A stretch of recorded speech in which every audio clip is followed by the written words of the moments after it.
Alors, je voudrais partager mon expérience un petit peu par rapport aux médias sociaux. Bien sûr qu'on sait que ça prend beaucoup de place dans la vie des gens, mais il y a quand même une importance relative lorsque l'on parle des business qui sont plus de services, comme le nôtre, dans le CrossFit.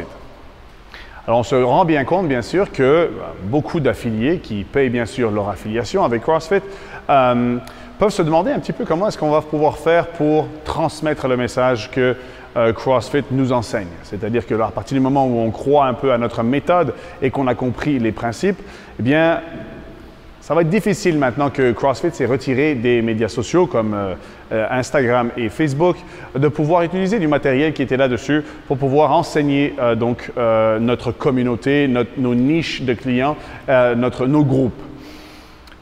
Moi, je pense qu'il y a quand même quelque chose qui est important à savoir là-dedans, c'est que ce sont nous les entraîneurs, les propriétaires de gym qui devons éduquer notre population, entre guillemets, à faire du CrossFit. C'est-à-dire, le CrossFit, c'est la définition que l'on va nous-mêmes pouvoir apporter à nos clients.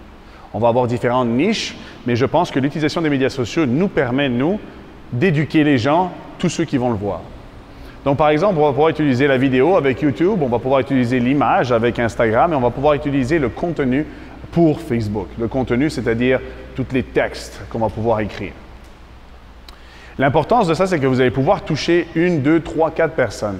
Le défaut, c'est que beaucoup de monde vont se dire « Ok, mais moi ma chaîne YouTube, elle n'est pas aussi populaire. » Ou mon Instagram, je n'ai pas des milliers de followers. Ou bien mon Facebook, il n'y a personne qui le lit à jamais.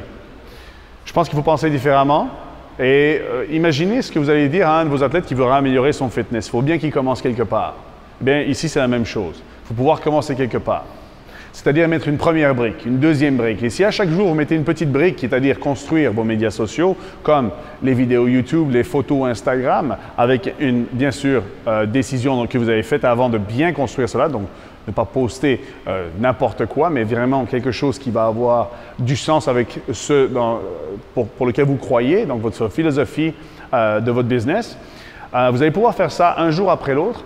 Après 1 année, 2 années, eh bien, votre mur est tellement grand que, avec toutes les briques que vous avez placées, le mur est tellement grand que même si les gens veulent l'éviter, ils ne pourront pas. Ils vont le voir, bien sûr.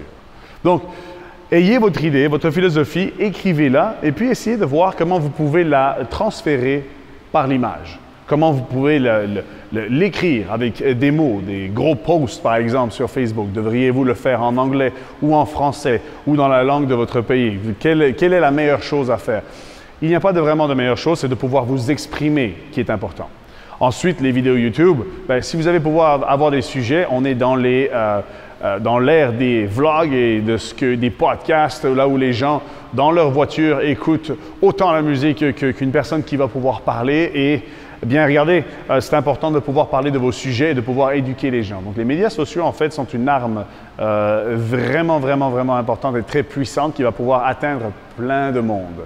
Maintenant, médias sociaux, on peut appeler ça du marketing. All right? Et dans le marketing, il n'y a pas de bon ou de mauvais marketing. Bien sûr, agissez avec intégrité, mais bien sûr, l'important, ça va être que l'on, au final, parle de vous et de votre business. Donc, dans votre business, si jamais vous voulez faire en sorte que les gens soient en santé, qu'ils perdent du poids et que vous voulez transmettre le message que le CrossFit, c'est pour tout le monde, bien, arrêtez de montrer les athlètes de compétition, arrêtez de montrer les gens qui sont juste en shape avec un six-pack et des grosses épaules. Montrez les gens qui ont la même shape que celle de vos parents ou la même shape que celle de vos frères et sœurs, éventuellement si eux font un peu moins de sport, ils ont des vies actives, et montrez qu'ils le font et qu'ils travaillent assez fort et que c'est faisable pour tout le monde. À partir de ce moment-là, vous allez voir que vous allez les supporter non seulement eux, mais donner de l'espoir et inspirer d'autres personnes aussi. Ça va être Instagram. Le Facebook, ça va être de pouvoir éduquer, de rassurer les gens, comme quoi tous les préjugés du CrossFit, c'est facile de les contourner et de les knock down, de retirer les fameuses excuses de ne pas essayer ou de faire du CrossFit. Finalement, tout ça, ça peut être combiné ensemble avec des mots et des paroles sur YouTube. Et là, je vous conseille juste bien d'interroger premièrement vos membres, ensuite vos coachs et éventuellement d'autres personnes avec un plus gros reach dans votre communauté. Ne pensez pas aller sur le pays ou international, pensez dans votre niche. D'abord, on commence petit, dans le gym, et ensuite on va extrapoler ça. Le tout, guys, c'est vraiment de commencer. J'espère que ça va pouvoir vous aider. Les médias sociaux sont importants. C'est comme ça qu'on va partager, par exemple, cette vidéo.